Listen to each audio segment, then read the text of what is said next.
Melbourne, Australia. The way Ernie Els sees the President's Cup, Royal Melbourne Golf Club is like a savanna in his native South Africa, and the United States team is the bare-teeth beast charging at his players. Sometimes the beast bites, Els told his international squad. And when that happens, put a spear in it and bite back, he said. This President's Cup is personal for Els, 50, a first-time captain who carries scars from his battles as a player with the United States captain, Tiger Woods. 7 times in his Hall of Fame career, Els finished second to Woods, including 4 times in major championships. I've known Tiger since the early 90s when he was still a junior player, and we've shared a lot of moments together, Els said at the start of the week.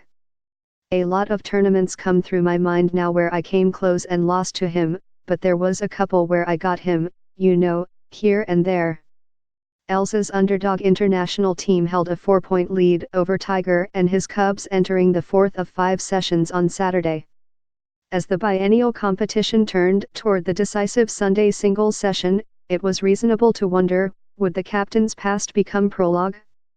Can the international players weather a Sunday charge by the Americans as well as Els did a Woods charge at the PGA Tour stop outside Miami in 2002? Or will the final day call to mind the day in 1998 when Els began a final round 8 strokes ahead of Woods only to lose to him in a playoff? No matter how the President's Cup ends, Els has succeeded in changing the culture of the international team. Traditionally a multinational mishmash of players from outside Europe, the internationals have for years had little in common except a shared history of losing badly to the Americans, who brought a 10-1-1 record into this year's event. Els's 12-man team is competing under the flags of 9 countries, but has found solidarity in analytics, a numbers-based system by which Els has determined his pairings. Els's influence can be seen everywhere 2 or more international players are gathered. He introduced a new team logo, a coat of arms shield that symbolizes the strength and unity that he is fostering in the team room. He has challenged the Australian crowds to get more vociferously behind their home team, and he has stood on tee boxes showing his players exactly where to aim their shots. I think if you give him a club in his hand, he'll hit the shot for you, joked Louis Oosthuizen, a veteran team member from South Africa. He's so into this week. Woods, on the other hand, has had a club in his hands. The Americans playing captain this time around, he teamed with Justin Thomas to win 2 matches in the first 2 days. Woods, 43, is only the second playing captain in the event's 25-year history, and he recently became the second player to amass 82 PGA Tour victories. His shadow is immense, and Els, not for the first time, has felt the chill that it casts. In joint news conferences leading to the weekend, Els and Woods fielded 62 questions, with 39 of them directed at Woods. On Friday, when 8 of the 12 questions went to Woods, Els at one point idly picked up his phone and started scrolling through it. Els is one of the more genial players in professional golf, and in the year and a half leading up to the competition, his sociability has rubbed off on his players.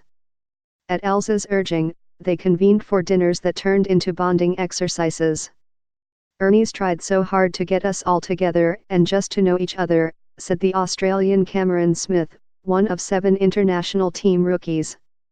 "I think that's played a really big part this week."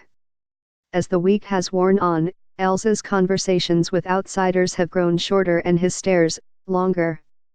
"I think he's a little more intense," Oosthuizen said. "It almost looks like he wants this more than when he's out there playing." Can anyone blame him?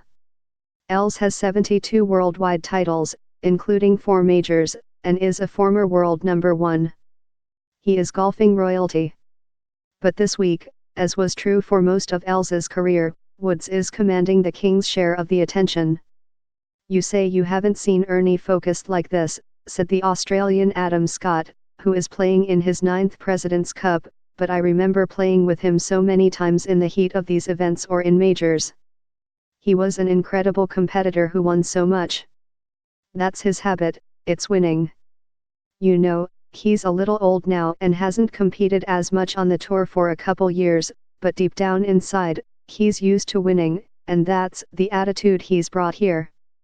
Jeff Ogilvy, an international team assistant captain, said he suspected it would be deeply satisfying for Els to win at Woods' expense.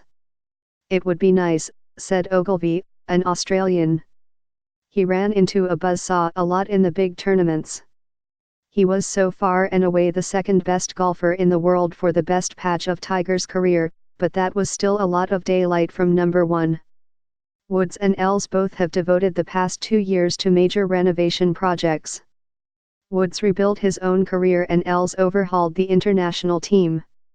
"It's been fantastic to see the commitment with which Ernie has come in preparation for this event," said Trevor Immelman, another of Els's assistant captains.